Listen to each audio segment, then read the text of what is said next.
When the military builds something, it does so with a purpose. Whether we are talking about a weapon, a vehicle, a base, or even something larger, it will come with an expected period of use. When that period has expired, the object will often become abandoned if it can't be scrapped or recycled. There are countless examples of abandoned military hardware all over the world, and we're going to check some of them out together now. Teufelsberg listening station in Berlin, Germany, has become an unlikely tourist attraction. There's just the small matter of climbing all the way up to the 240-foot high artificial hill known as Devil's Mountain to reach it. The mountain was built from the rubble that littered the streets of Berlin after the end of the Second World War, and atop it was this NSA listening post. It's said that there's a Nazi-era military college inside the hill, although it was probably destroyed during the construction process. The USA will never confirm this, but most people believe the listening station was part of an American communications monitoring network called Echelon. It would have been used to keep an eye, or more accurately, an ear, on happenings in communist East Berlin during the Cold War. Ingeniously, whoever operated the listening post also built an enormous Ferris wheel under the guise of it being an attraction at the yearly German-American festival. In reality, it was there to improve the station's relay signal. The station probably remained in use until the reunification of Germany in 1990.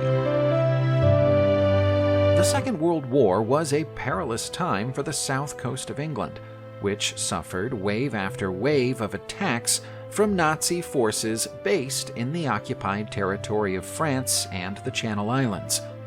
While the majority of those attacks came through the air, the British were worried that the Nazis would one day attempt a full-scale invasion by sea. So they built the Maunsell Army sea forts as a defense. They might look like the remains of a post-apocalyptic marine city, but they're actually military installations. The forts were erected in 1942 and became part of the Thames Estuary Defense Network, which was to be Britain's last line of defense against an invading army. As the invasion never came, they didn't actually see much action during the war, but were briefly occupied during the 1960s and 1970s by young people broadcasting pirate radio stations to both England and France. Access to the forts isn't restricted, so theoretically, anyone is allowed to approach them by boat and enter them. But their advanced state of decay means it probably isn't a wise idea to do so. There's a statue of Vladimir Lenin outside the abandoned Wünsdorf officer's house. It's a slightly strange sight because the officer's house is in Germany. You'll find it in Suisun. How is it that there's a statue of a Russian dictator outside a German military facility? The answer is that this is a former Soviet military encampment that locals refer to as the Forbidden City. There were once 75,000 Soviet soldiers here, making it the largest encampment of its kind outside Soviet territory. It even had a direct train connection to Moscow. The history of the camp stretches back to 1871, when the first shooting range was built here by the Prussians. By the time World War I broke out in 1914, it was the biggest military base in Europe. The German Olympic team was temporarily based here during the famous 1936 Olympics, and it was then occupied by the German Supreme Command after Germany invaded Poland. The base fell into Soviet hands in 1945 as the Germans retreated at the end of the Second World War, and so it became the headquarters of the Soviet High Command. There was a Soviet or Russian military presence here as recently as 1994, but it's been abandoned since then. Lana Sator is a photographer from Moscow, and for the past several years, she's been using her drone camera to capture shots of abandoned Soviet-era military vehicles all over Russia. From decommissioned tanks to combat helicopters and experimental aircraft, Lana has seen and taken pictures of it all.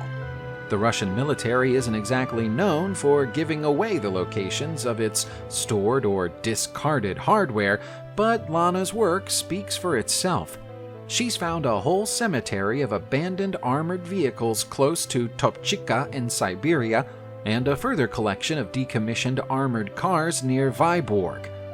The snow in Vorkuta does an excellent job of hiding the enormous quantity of special military equipment there, but Lana's camera still sees it.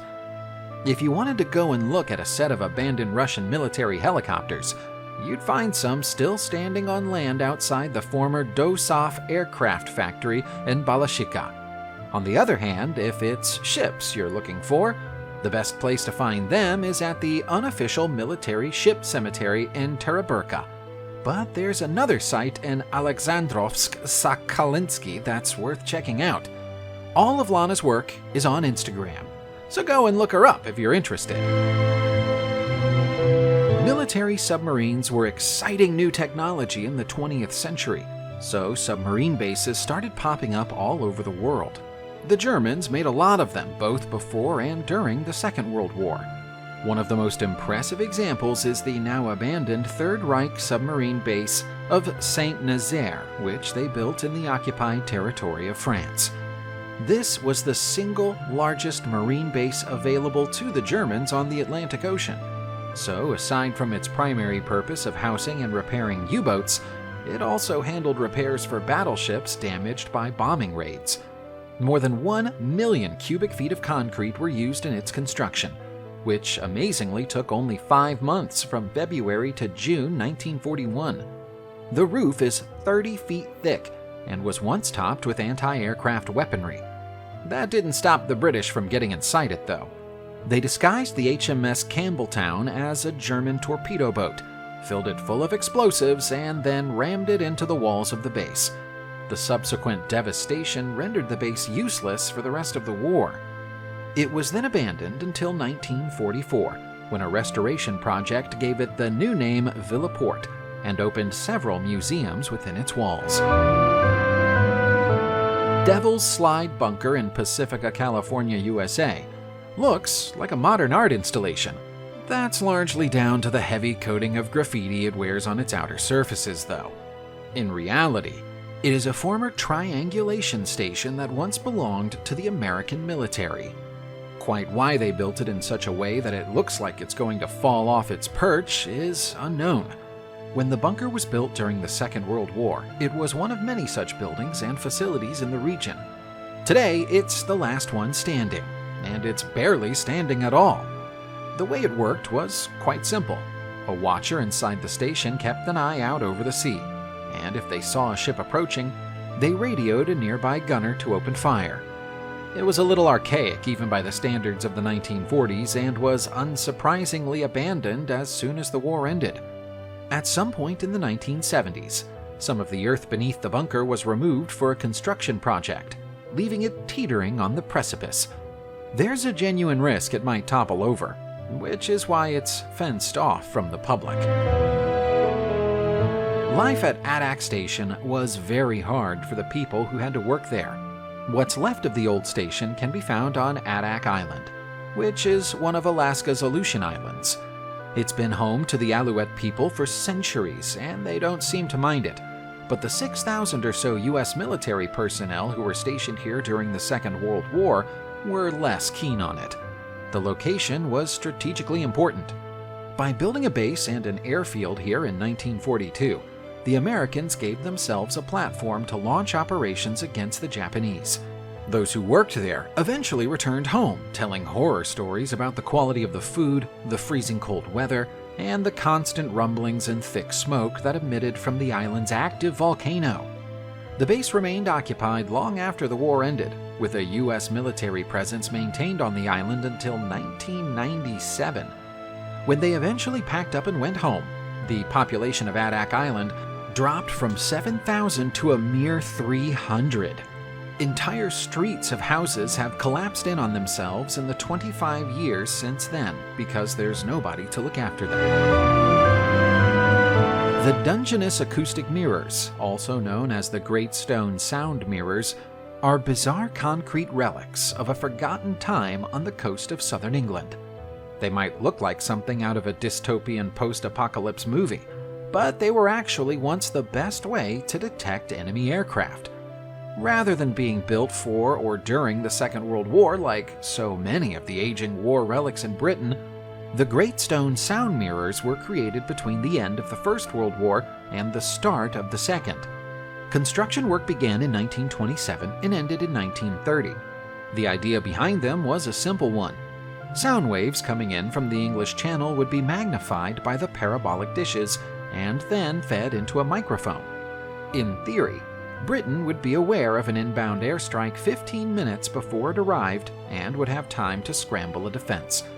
The technology was already becoming obsolete by the time the Second World War began, and was of no use at all after it ended. The 3 reflectors and the 200-foot-long wall have been left standing, though, and will likely remain so for another century at this rate. The Second World War necessitated the construction of many new military airfields in the United Kingdom, and not all of them remained in service for very long. One of them is Predannack Airfield in Cornwall, which was attacked by the German Luftwaffe 3 years after it became operational and was then abandoned. Today, we can think of it as a plane graveyard, covered in broken jets and burned-out helicopters. The distinctive logo of the British Royal Air Force is still visible on the side of many of the planes, including an SA Jetstream T2 and an English Electric Canberra. For those who are more interested in helicopters, there's a Sea King and a Westland Lynx.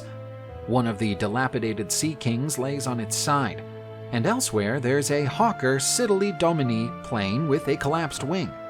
Over the years since the airfield was abandoned, it's occasionally been used for military fire and rescue training, so some of the vehicles that escaped the Nazi bombs went on to be damaged by their own side during those training exercises. Predannack is theoretically off-limits to the public, but that doesn't seem to stop urban explorers from gaining access regularly to take pictures like these.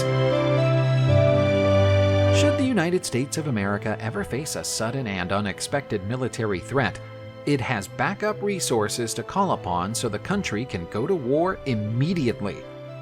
One of those resources is the Suisun Bay Ghost Fleet in Benicia, California, which is still listed as active. But there's no way any of these old ships are fit to be sent into battle. It was put together at the end of the Second World War, and it's never been called upon. It's been rotting away ever since. During its peak years, there were more than 300 ships standing ready in the bay. Today, that's down to barely a dozen, and they are covered in rust. The most notable of those that remain is the USS Iowa, which saw action as a battleship during the Second World War and once transported President Roosevelt. It was officially decommissioned in 1990 and may still one day be turned into a museum ship. For that to happen, the Iowa is going to need a lot of maintenance work. We suspect that any attempt to move her would result in the old ship falling to pieces immediately. In reality, it's doubtful that any of the remaining ships even have scrap value anymore, and the whole Ghost Fleet will one day be condemned and scuttled. You'd have to be brave to venture into the fields of Ukraine's Ivankivsky district because it's a little too close to Chernobyl for comfort. But when you get there, you'd see the towering, imposing steel skeleton of the Duga radar. This facility is so large and so powerful that back when it was active during the 1970s, its signal could be picked up by radios all over the world. The distinctive tapping sound that it transmitted led to it being nicknamed the Russian woodpecker. The construction of the colossal facility was a product of Cold War paranoia, with the Soviets fearing that the Americans might launch a nuclear strike at any given moment, and therefore feeling the need to create a 450-foot-tall, 1,600-foot-long radar facility to watch for it. Building and maintaining it was such a massive operation that a small temporary town had to be built nearby, which at one point housed over 1,000 people. While the USA and its allies were very much aware of the signal broadcast by Duga, it wasn't until the Cold War was almost at an end that they finally identified the precise source. By that time, Activity at the site had been scaled back considerably because of the 1987 Chernobyl nuclear disaster. The U-352 is a type VICC German U-boat, 220 feet long and 20 feet wide. It was built in 1940 in Flensburg as part of the ill-fated German war effort. The U-boat had a fairly uneventful military career until May 1942, when it became the first German U-boat to be sunk by the United States Coast Guard. The vessel was close to the American East Coast during the time, and was sunk by the U.S. CGC Icarus as part of the Battle of the Atlantic. The wreck of the U-352 can be found just south of Cape Hatteras in calm, warm Gulf Stream water, which makes it one of the most popular wreck sites for the area's many divers. The vessel is mostly in one piece and has developed an entire marine ecosystem. The hull of the U-boat is encrusted with algae and has been noted to support sea anemones and a variety of corals. So many amberjack and red barbier baitfish swim around the wreck that it's sometimes difficult to obtain clear photographs of it. Experts say that the wreck is in a stable condition and might survive for several centuries, barring accidents. Subscribe to the channel, turn on the notification bell, and enjoy watching new videos on my channel. Thanks for watching, and see you soon!